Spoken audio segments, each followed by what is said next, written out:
Thai air line کا پاکستان کے لیے فضائی آپریشن کا آغاز۔ یکم فروری 2022 سے تھائی ایئر لائن نے پاکستان کے لیے دوبارہ فضائی آپریشن کا باقاعدہ آغاز کر دیا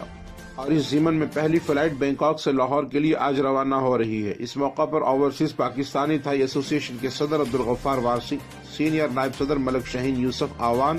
جنرل سیکرٹری محمد اظہر ورک، نائب صدر ممتاز علی خان، نائب صدر محمد یوسف، ڈائریکٹر محمد عمران، چودھری وقاص اکرم اور محمد عابد نے بینکاک کے انٹرنیشنل ایئرپورٹ پر جا کر تھائی ایئر لائن کے سٹاف اور آفیشلز کو مبارکباد دی اور پھول پیش کیے، جبکہ پاکستان جانے والے مسافروں کو بھی پھول پیش کیے گئے۔ یاد رہے کہ کورونا کی بگڑتی صورتحال کے تحت 2020 کے اوائل میں تھائی ایئر لائن نے اپنا فضائی آپریشن معطل کر دیا تھا، جس کی وجہ سے پاکستان آنے اور جانے کے لیے مسافروں کو بڑی دقت کا سامنا کرنا پڑ رہا تھا۔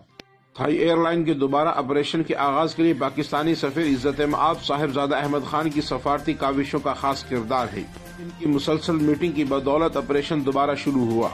اور اس موقع پر پاکستانی سفارت خانہ کا عملہ مسافروں کی رہنمائی کے لیے خاص طور پر ایئرپورٹ پر موجود تھا۔ اوورسیز پاکستانی تھائی ایسوسی ایشن کے صدر اور ایگزیکٹو کمیٹی نے ہاتھوں میں پلے کارڈ بھی اٹھا رکھے تھے، جن سے تھائی اور پاکستان کے مضبوط دوستی کی عکاسی ہو رہی تھی اور یہ پیغام دیا گیا کہ ہم اس آپریشن کا دل کی اتھاہ گہرائیوں سے خیر مقدم کرتے ہیں۔